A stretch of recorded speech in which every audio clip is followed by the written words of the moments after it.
Okay, bring back the awkward grab team. All right, come on, James, go find it. We're going to play it again because it's a little bit like, what's the Babadook or something? As soon as you mention it, it must appear.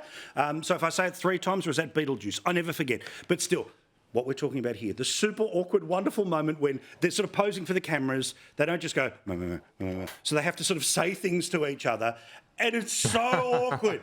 It's so bad. I've been there. And I love playing it. Play it again, Sam. It's a great budget. Provides cost of living support whilst also having that eye on the economy of the future.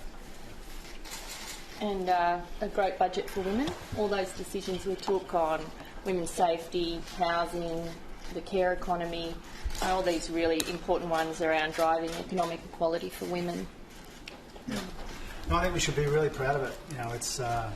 It's ambitious, but it's responsible at the same time. It's got a lot of help for a lot of people, but also some investment in the future. And so I think the whole team can be really proud of it. Decisions we make today can set us up for the next decade and beyond. I love it. Senator, as you said, you've had to go through that ritual. I know it's awkward, but who cares? If they feel a little bit of pain, as opposed to the people who actually pay for the budget, fine by me, baby. Well, I normally just talk about other things. I mean, that was so awkward because they're not going to play those grabs anyway. So you start talking about the footy or, what are you doing on the weekend? What did you have for dinner last night? Something a bit more natural. But that was painful. That was very painful. I love it. And Matt, you know what I particularly love is there'll be someone somewhere inside the phalanx whose job it is to hate watch this program, as opposition research. Enjoy your pain. Because I will do it every year, every time. It's awful. Anyway, about the actual budget, Sam. They are setting expectations. Yeah, they set expectations, so they have to come up with something. And I think that it's impossible for any government to come up with the solution to all the world's problems. But that's how they're marketing it. Look, maybe there's a problem with their spin. I don't know. Let's talk about the actual substance. And to your point of cost of living, inflation is the single biggest problem because that leads to interest rates. Correct. And I saw your promo beforehand, and yep, there's a disagreement between the Treasury and... It's called an editorial. But the editorial between the Treasury and the... RBA.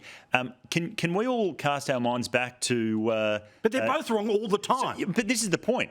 The previous governor was on there saying, we're going to have historic lows until 2024. And then 3 months later, he was jacking him up a point at a time. This treasurer sacked that person and replaced them. Sure. This is the hand-picked one. And so just so we're all clear, it's not actually Jim Chalmers sitting down there on his little typewriter writing the budget and doing his abacus calculations. He's got a guy called Dr. Stephen Kennedy, who's the head of Treasury. Who, by the way, is paid twice as much as the Prime Minister. Sure, that is thousands of people. This guy's got PhDs in economics and all sorts of things.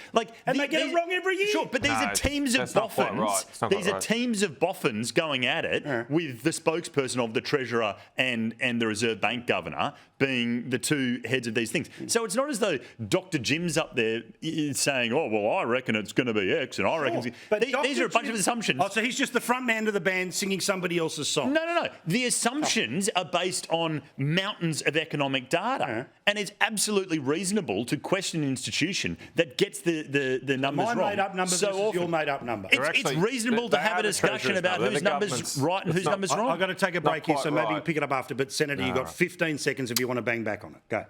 Why does he get 15 seconds? Just quickly make the point. Because I like him. It's the government.